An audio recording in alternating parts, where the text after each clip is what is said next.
Right Balance podcast. I'm Suzanne Wright, your host. Here is where I'd like to share stories and interviews with leading practitioners and coaches, all under the health and wellness umbrella. We'll be including holistic therapies, inspirational people, and a vast array of experts to help you get on the right path. Join me every week for advice and information that will offer help and support, because we all need the right balance in life.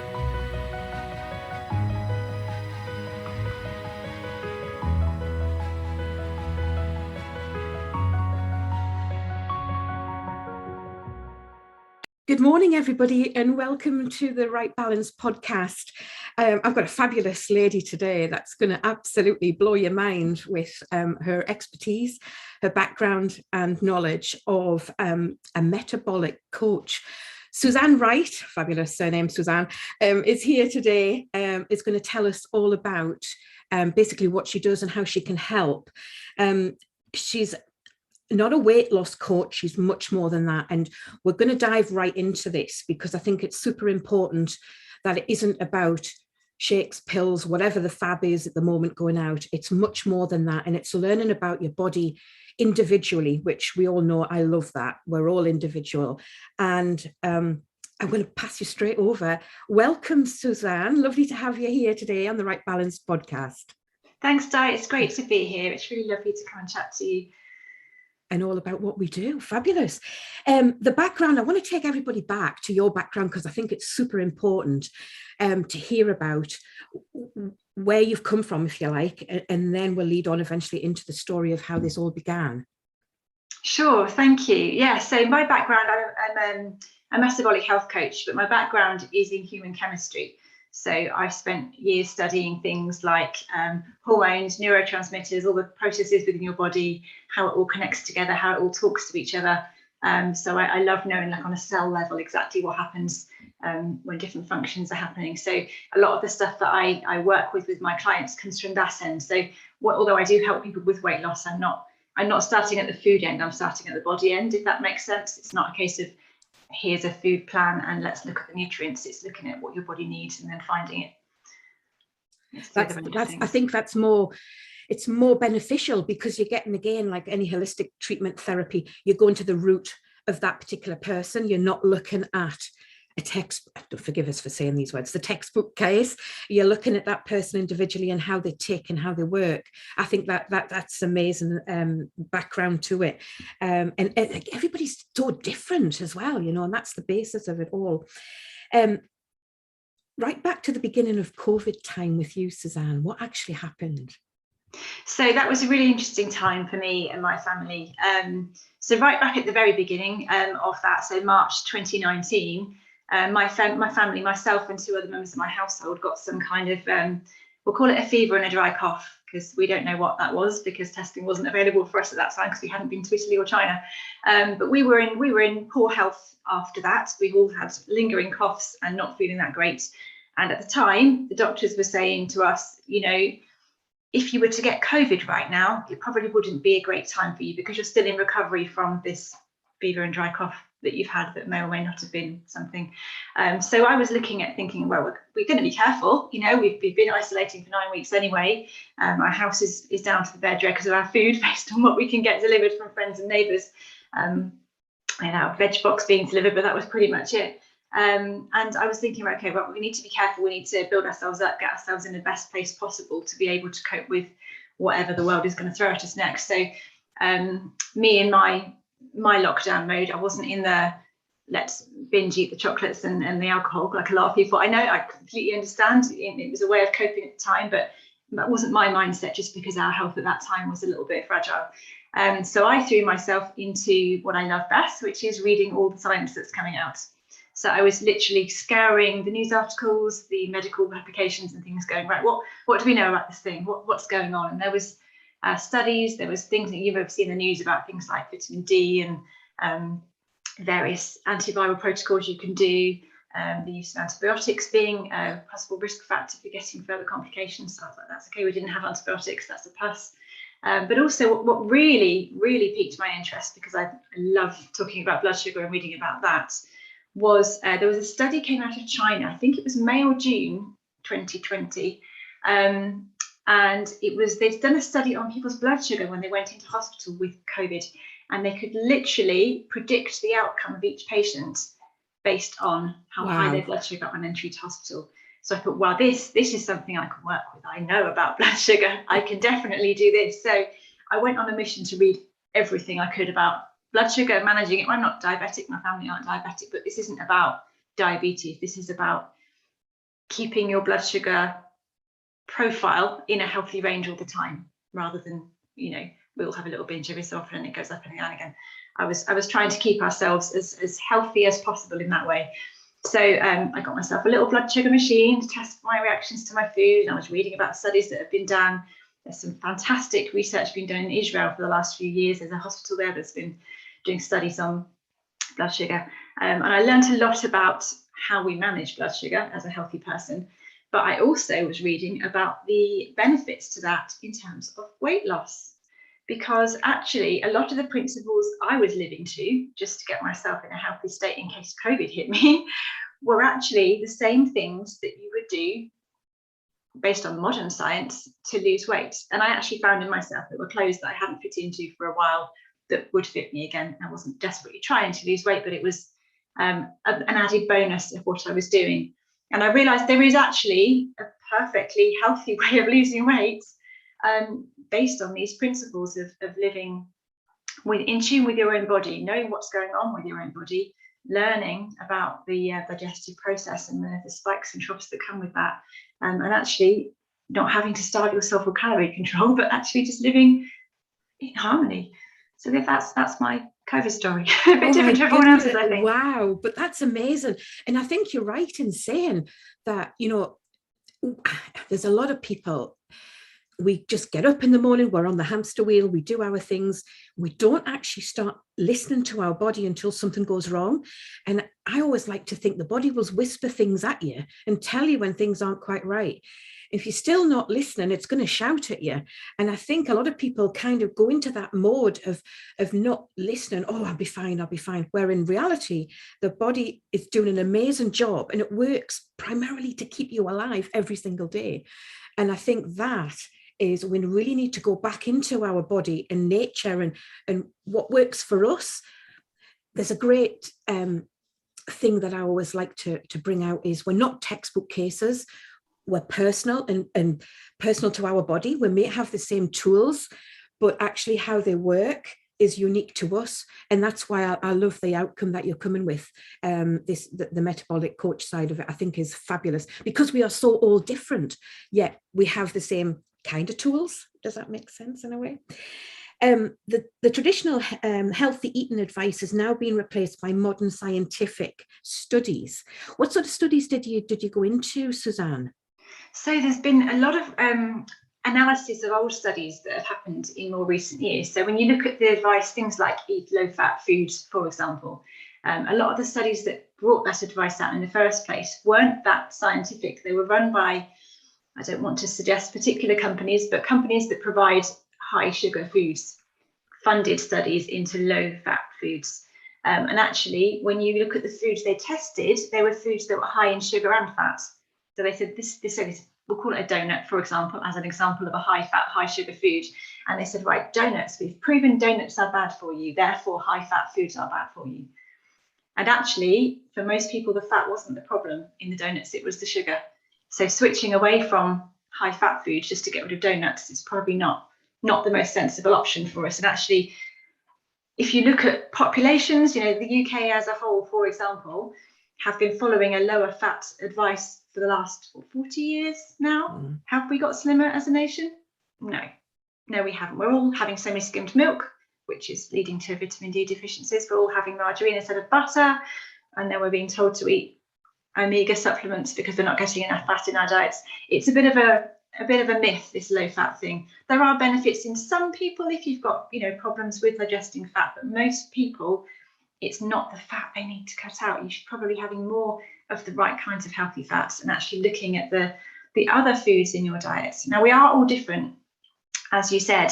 And when I'm working with a client, I don't just say, right, here is a list of rules you must live by. There are some standard principles of which help most people, but there isn't a one size fits all approach to any of this. It really is about, learning, what does your body do if you eat certain things? For one person, one meal might be a perfectly healthy meal, but you give it to that person's neighbor, and just because they've got different gut bacteria profiles, for example, the neighbor will have a drastically different reaction because their body's digested it differently. So it really is a very individual thing. And so a lot of the healthy eating advice that we get on broad principles might work absolutely fine, but even the eat 5 a day thing, it sounds great. Eat 5 portions of fruit and vegetables a day. For some people, let's give it an example of a tomato. There are a group of people who tomatoes would be a problem for. So if you say, well, I'm eating my 5 a day because I have a tomato along with my other 4 fruit and veg, and that would be not a healthy diet for that person, because that person gets, for example, a massive sugar spike off a tomato just because their gut bacteria is sensitive to that. So yes, fruit and veg is great, but it's not a bland eat more of it message. It needs to be the right stuff for you. Wow, it is. It's fascinating. I'm just going to throw this in as well. Many years ago, I remember coming across what was called the blood diet, and that was all to do with your blood type and the foods. And it's so interesting, moving on away from that slightly, but talking about what foods do work and don't work for people. And talking about tomatoes there, tomatoes was a food for my this is an Ayurvedic, I'm totally off the line a little bit here, but Ayurvedic side of things, tomatoes was a no-no for me, but also a no-no for my blood type, which was another fascinating sort of area. You're talking about the gut. How do we determine what sort of gut enzymes we have? How can we go into that a little bit more, Suzanne? So that's something I do cover I've got a program that I take people through, an 8-week program, and I actually have a gut health specialist that comes in and does a session with my course members to teach them about what a healthy gut should do. But one of the main things I do in my course is actually get people to check things like their blood sugar responses to food, because there isn't necessarily a tool you can do where you scan your body and say this is what your gut is, what food you need, but you can measure very easily what your body is kicking, what your body is taking from food in terms of the responses to the body. So you don't necessarily have to know exactly what gut bacteria you have to be able to know what that does to your food. So you're talking about the blood sugar. Can people buy the blood sugar machines readily now? Can they get them online? Really easily. Yeah, they're not just a medical thing given out by doctors to diabetics anymore. You can get them from any chemist or even Amazon. Actually, you can get things like that from very easily. Oh, that's great. You talk about your the Facebook groups, and you've launched your new 8-week program, which I'll talk about in a sec.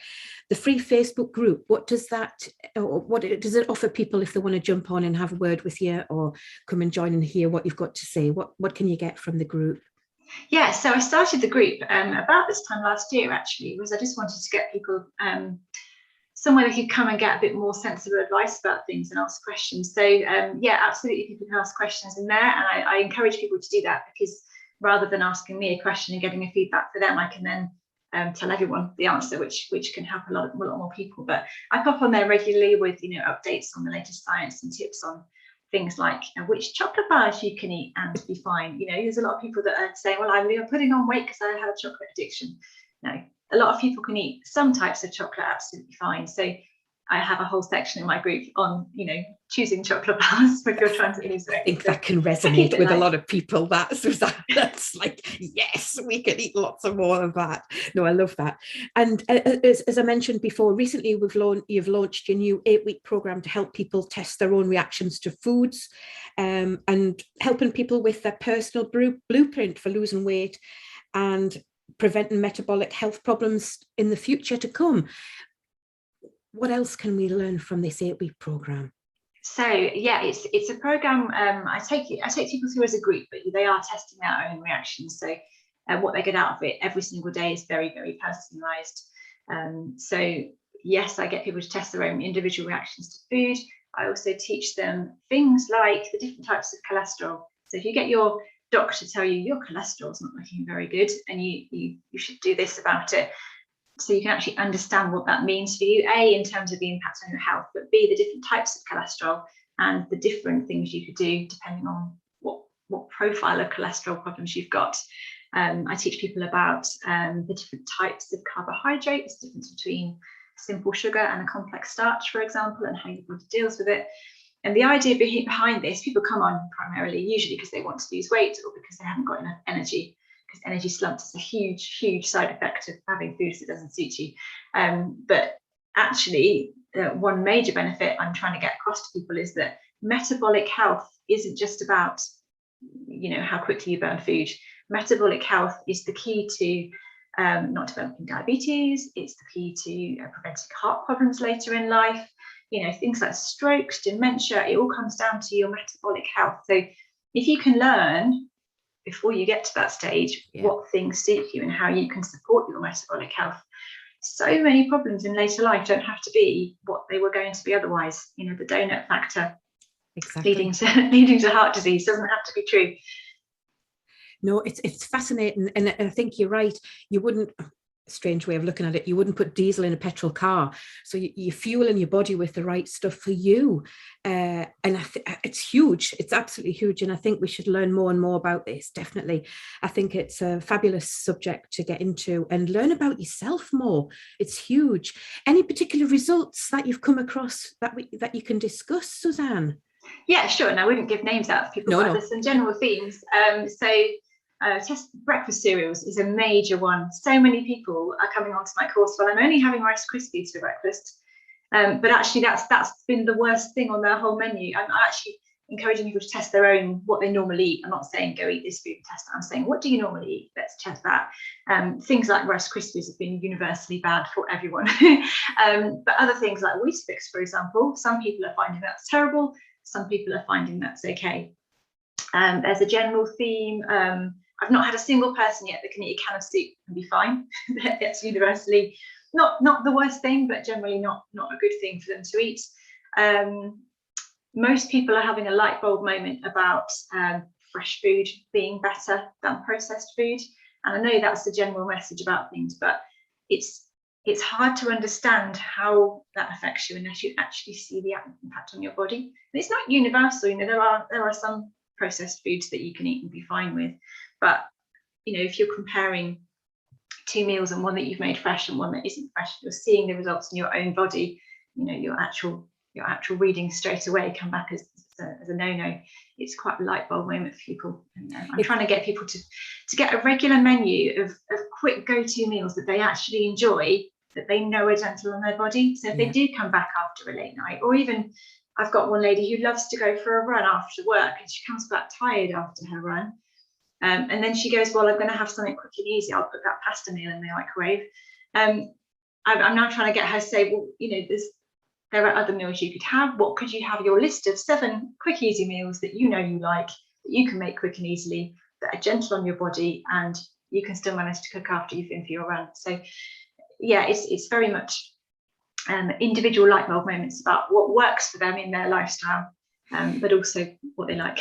It's a truly fascinating subject. The other thing I wanted to ask, and maybe I'm stepping the line here, is there any difference to ethnic minorities? Do you find there's a particular pattern that goes with different ethnic people?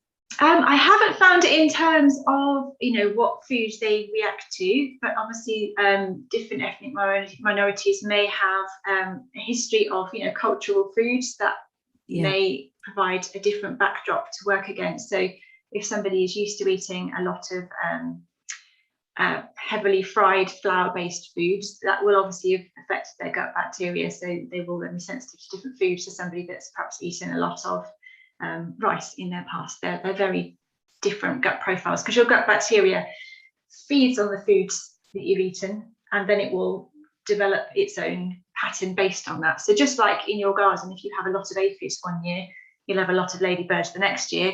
Mm-hmm. If you eat a lot of rice this year, you'll have a lot of rice grubbling loving bacteria next year. It's the same thing. It's a garden inside you. It's super interesting, and I think the organic food system that comes in, and is coming in more and more. There's definitely more companies springing up locally to me as well that are offering this organic food, and there is definitely I don't know, it's like your body sort of flowers out, doesn't it? It just feels so much better for everything. Everything's heightened. I think that's probably the best word to use. Suzanne, it's an absolute pleasure to hear your story, to hear the background, and how we can all go forward on this metabolic journey that we all need to be on. I think it's fabulous. At the end on the show notes, I will have Suzanne's details of how to contact her, a Facebook groups where you can hop on and ask questions and join the group, and to contact Suzanne direct as well. I just want to take this time, Suzanne, to say thank you so much for joining me, your time and your energy and all the information. It's fabulous. And thanks for being on the Right Balance podcast. Thank you. Thanks for having me here. It's been great. Thank you.